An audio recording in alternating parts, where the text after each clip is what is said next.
Hey ladies, it's Lisa Shaw here. This is day 2, Tuesday, week 1 of our 5 Weeks to Fearless coaching and conversation online course group for women. So this is a pre-recorded video. I am not live. This is pre-recorded. Grab your pad, your pen, your coffee, your tea, your water, whatever it is that you enjoy. It is early morning when this recording is going to be seen by you. So this is going to be a PowerPoint recording. So I am going to share my screen with you. So if you just give me 1 second, I will do that. Okay. Here we go. You should be able to see me up in the corner and you should be able to see my PowerPoint. So again, this is week 1, it's Tuesday, day 2. We're doing Ear the Fear. Before we get into this PowerPoint, I just want to reiterate that the format that we're following this week is going to be the format for the next couple of weeks, okay? We will have a live video at 12 noon on Mondays. We will have a live video on Thursday evening at 7 o'clock, since some of you said 7:30 was too late when I was getting messages. And you're going to have a pre-recorded video, which is what you're looking at right now, on Tuesday morning and Friday morning. You're free to look at any of these at your leisure. However, I really strongly invite you to please be at the 12 noon live video on Monday if your schedule permits.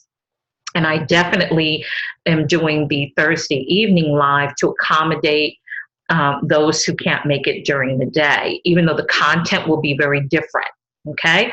So if you have any questions, let me know.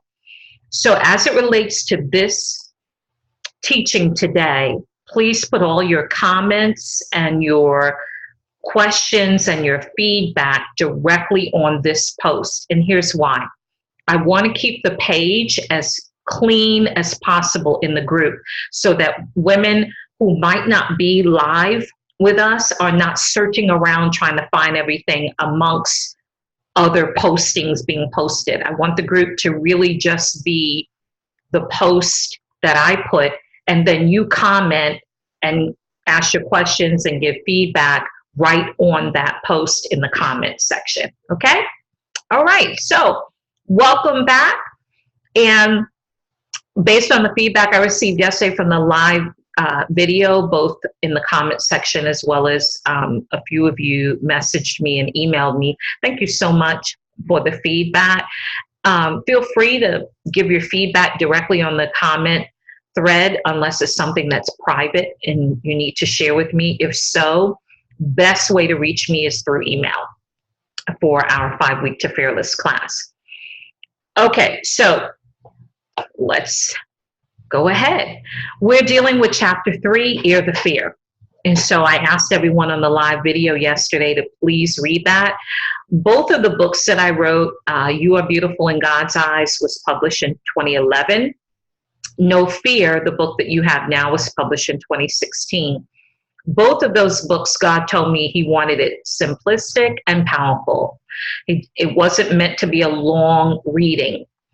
It was most meant to pour into you, to any of the women who purchased the book, and to give you opportunity to learn some things about yourself, learn more about how God views you. So none of these chapters are long chapters, except I think one. Fear will grip you or grow you. So hopefully you had an opportunity to read chapter 3 of Ear the Fear. If not, you'll catch up with us. It's okay. So right now we're going to jump into some notes I wanted to give you, some teaching on that chapter. Fear keeps a tight lid on our dreams, goals, vision, and purpose. If you see in this picture of a jar, all of those beautiful, I'm a rock girl. Anybody else a rock girl? All of those beautiful rocks that are in that lid, they look amazing. They're different shapes, they're different sizes, they are different colors, they have different patterns to them. Some of them are older than others, some are younger than others, and every single one of the rocks in that jar are beautiful. They give something to the look in that jar. But here's the problem. Those rocks really were not created by God to be in a jar with the lid on it. You catch where I'm going, right? We are all different shapes and sizes and colors and cultures. We all have different patterns. We all are different personalities, right? But we are all important, and we are all beautiful, and we are all amazing in the eyes of God. We were not meant to have a lid on us. Fear keeps a tight lid. That means if you shook that rock jar right now, those rocks would not come out of there. Why? Because a tight lid is on it.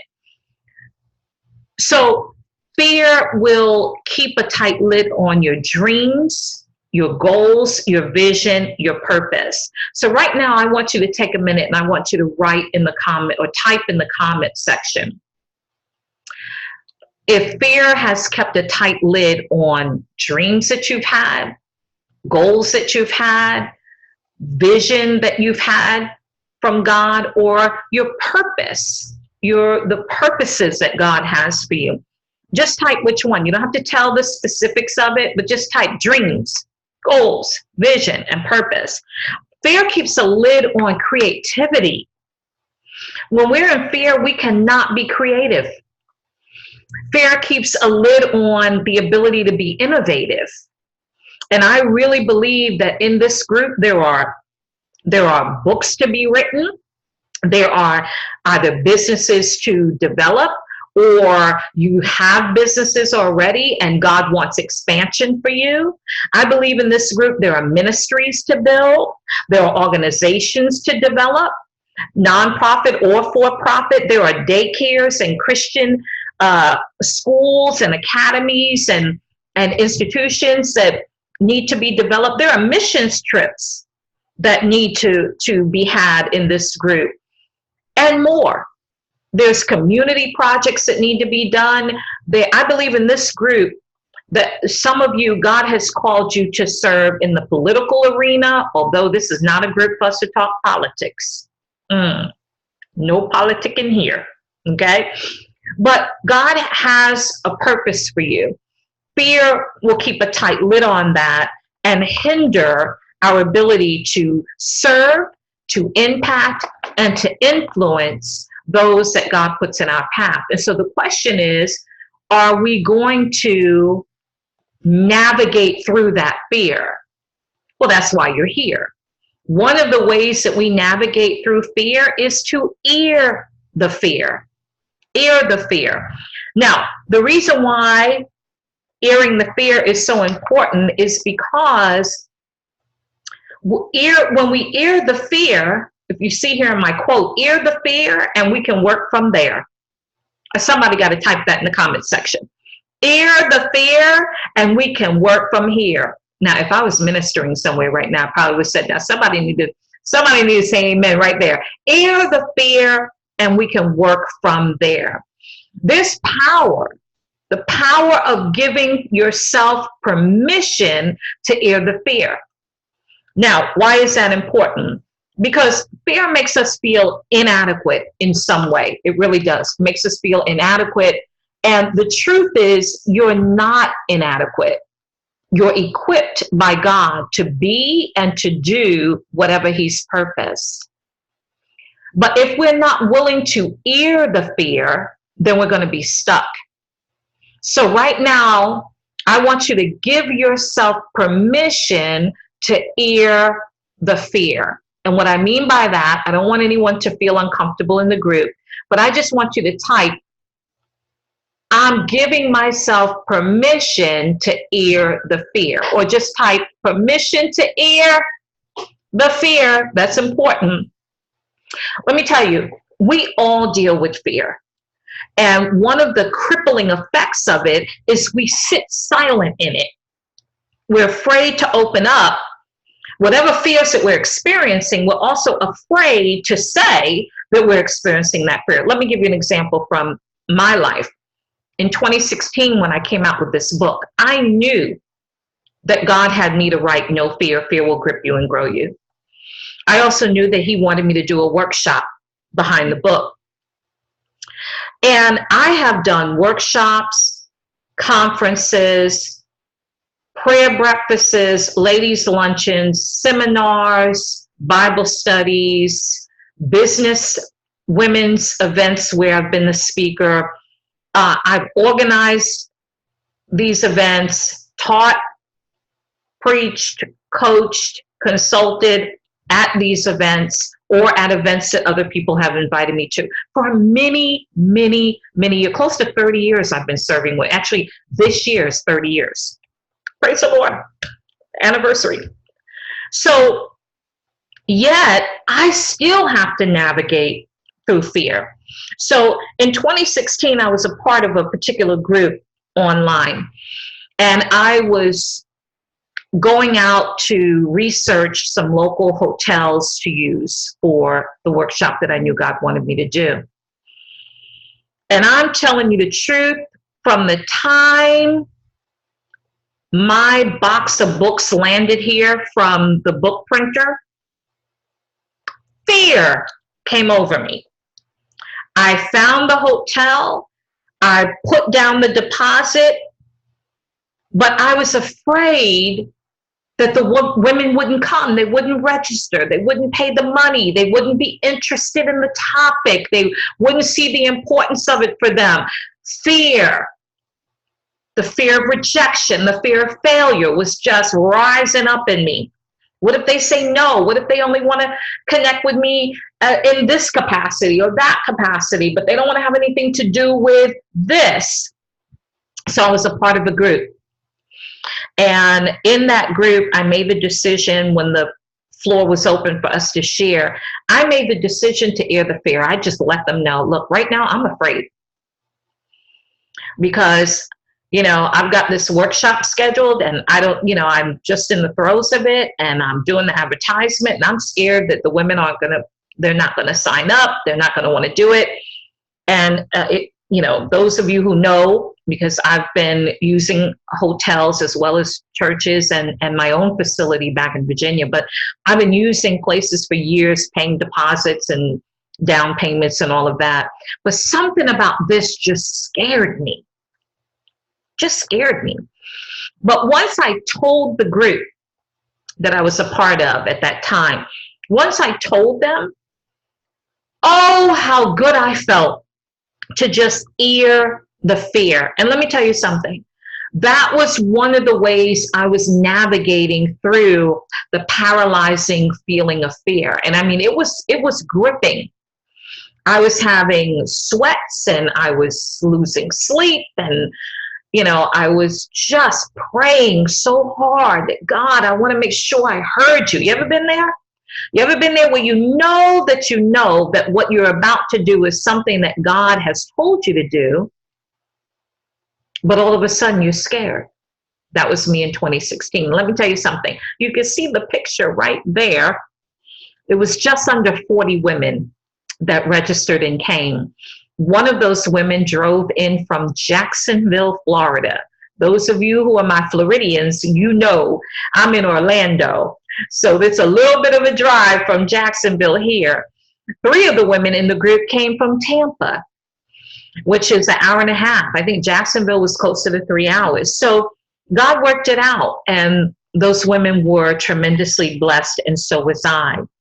So navigating through the fear is important.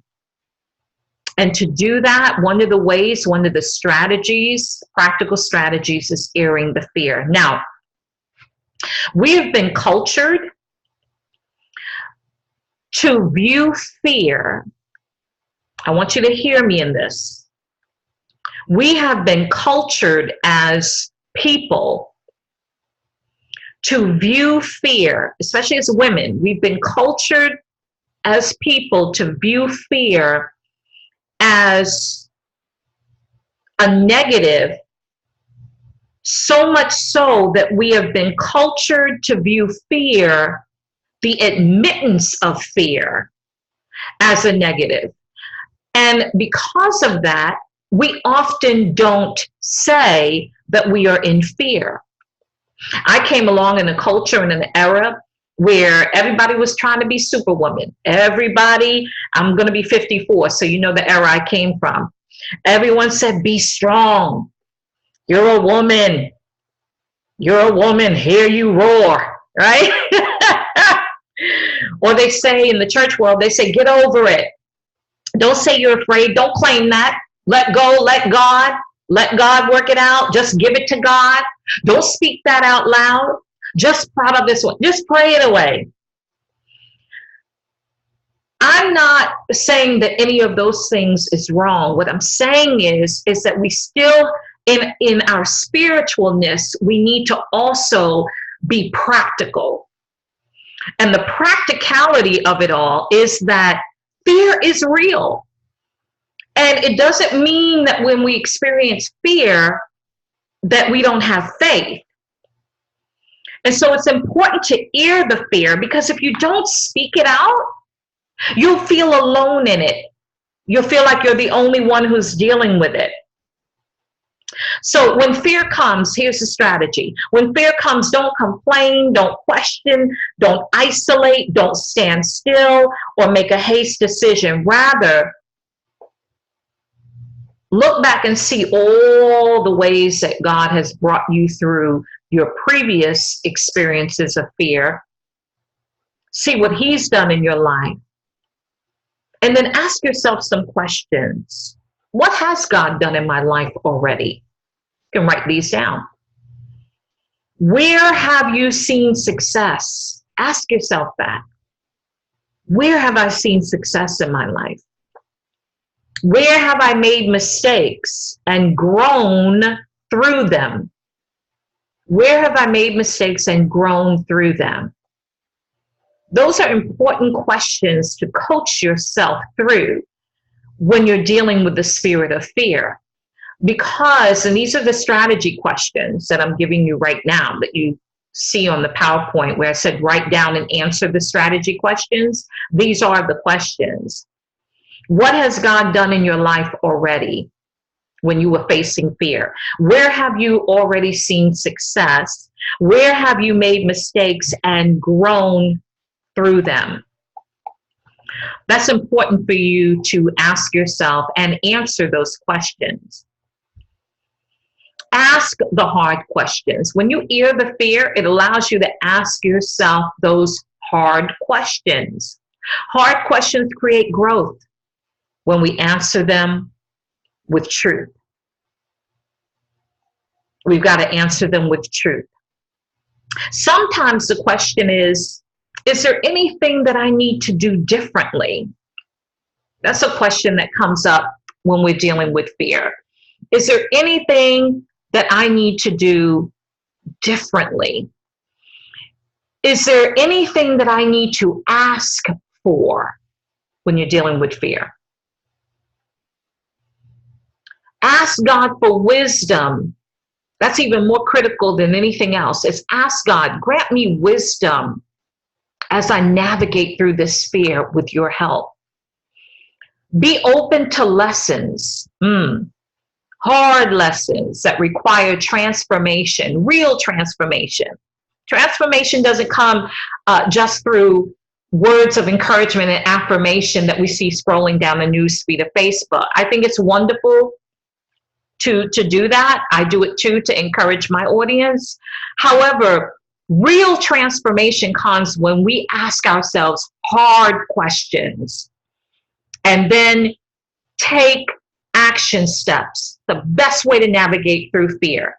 And one of the action steps that we're talking about is this chapter, chapter 3, Air the Fear, Air the Fear. You know, I just want to pause for a minute and talk about social media.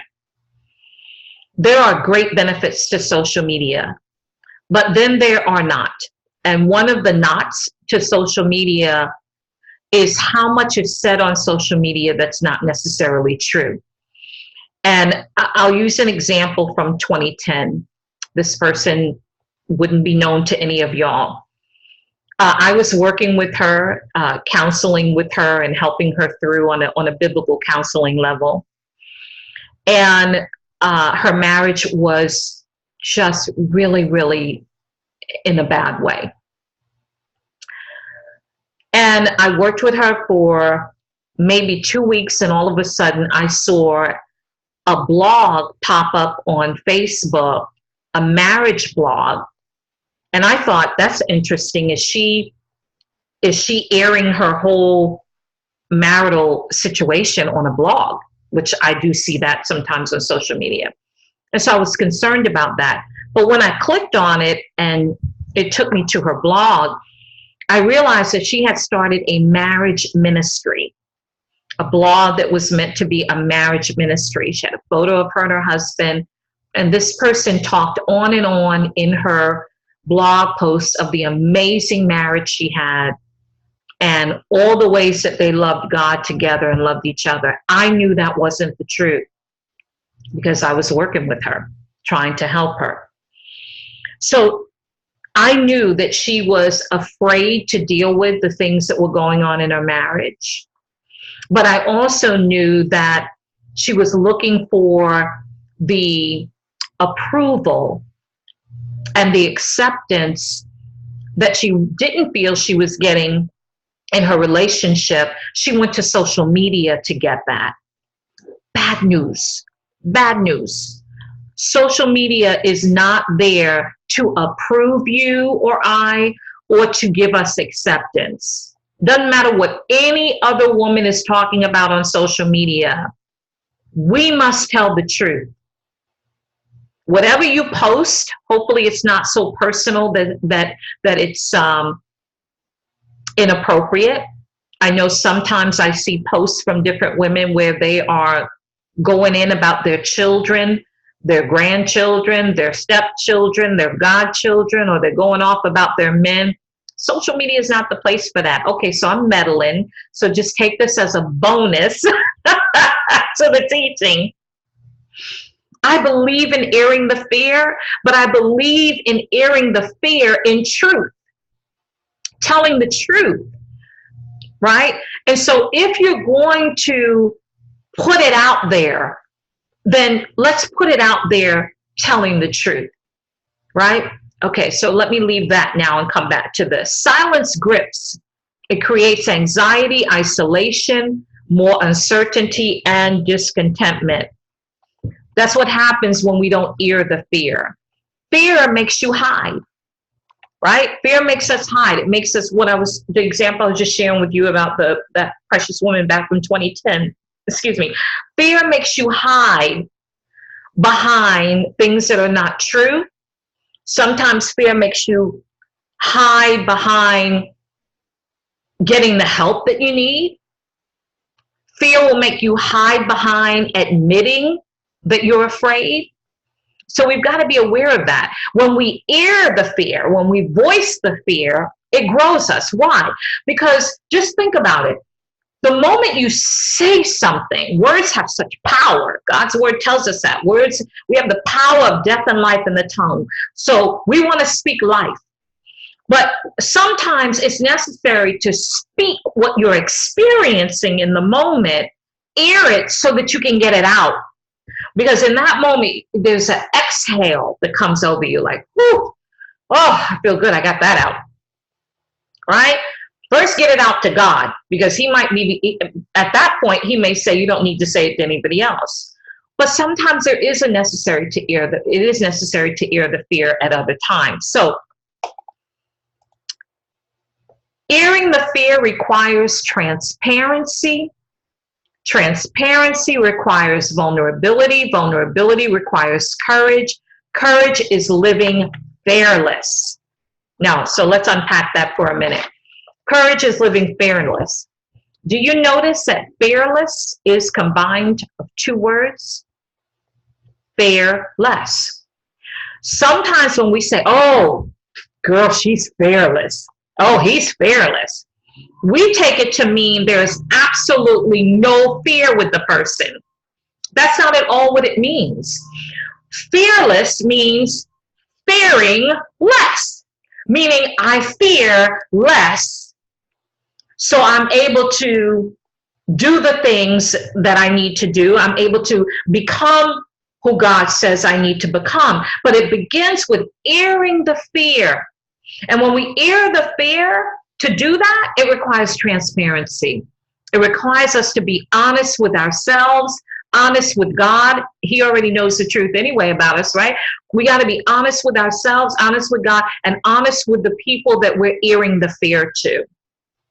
Don't say, oh, no, girl, I got this. I'm not scared. I'm not even worried about it. Meanwhile, you're fearing, right? It took me 10 years to write my first book. Every time someone asked me about, did you do the book? Nope. And I told them the truth. Instead of saying, I don't think it's time yet. I think, got to wait for God's timing, or I'm just so busy. I just told the truth. I said, you know what? I'm scared about it. I'm not sure yet how I'm going to write this, what it's going to look like, who's the audience it's going to really speak to.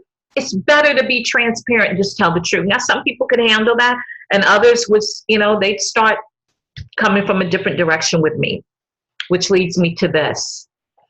Everyone hasn't earned the right to your fight.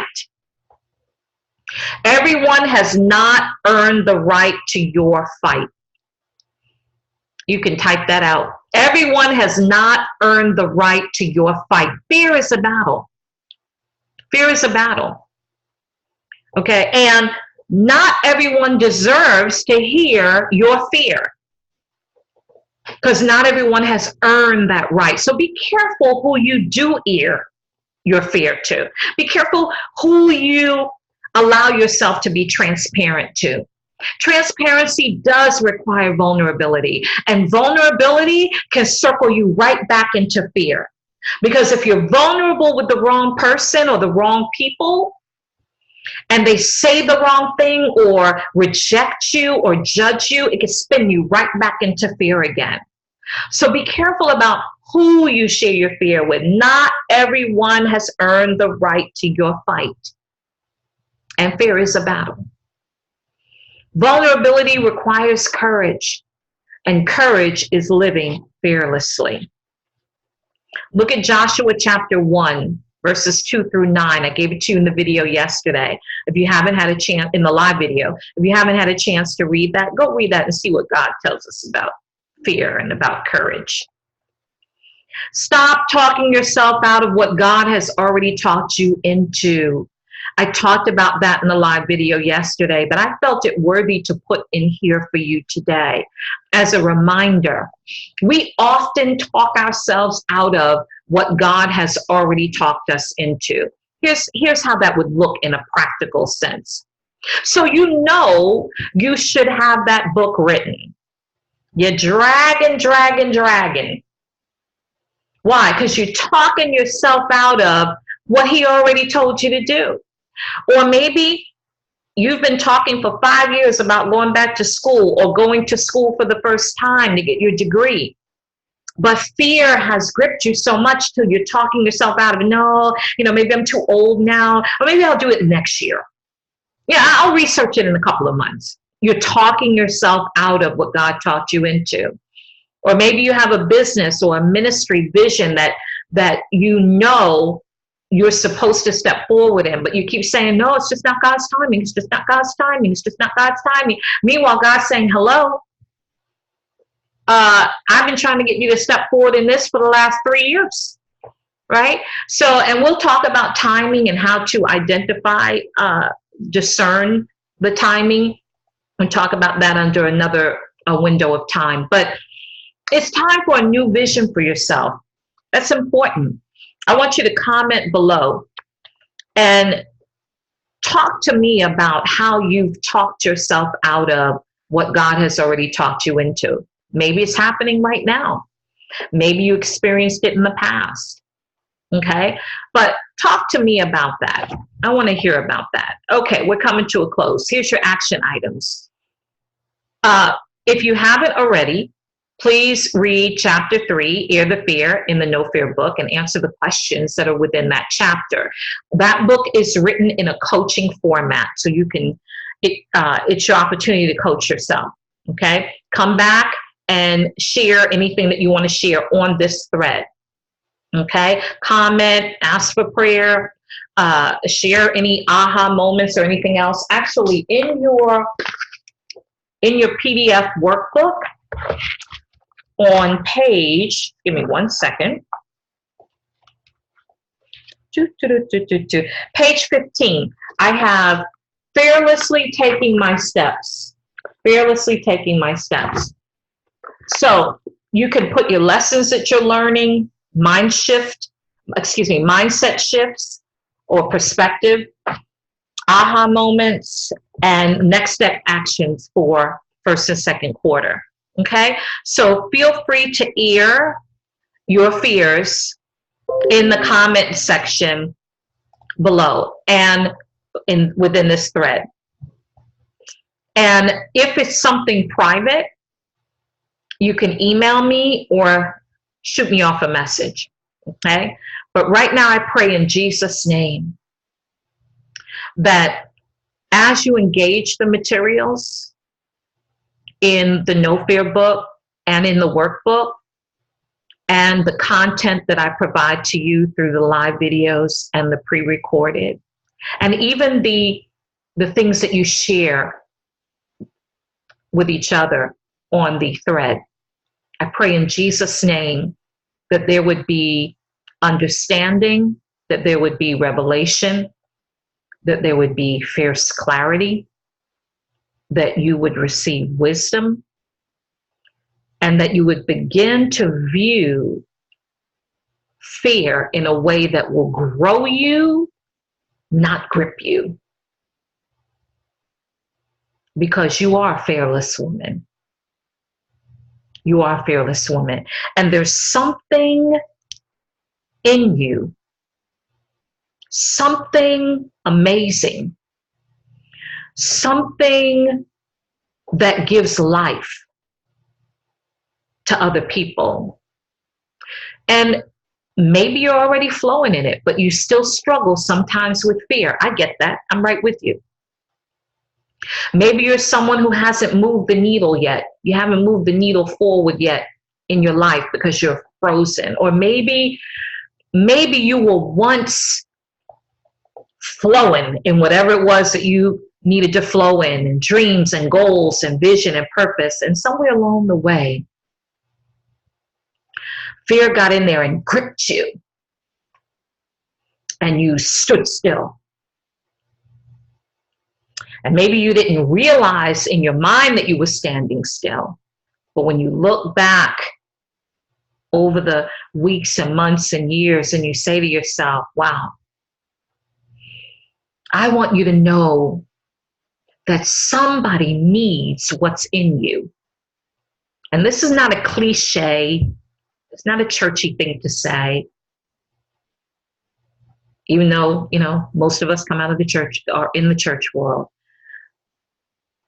But I want you to hear it fresh, that there is something in you that God put in there that's amazing, that other people need, that are connected to you.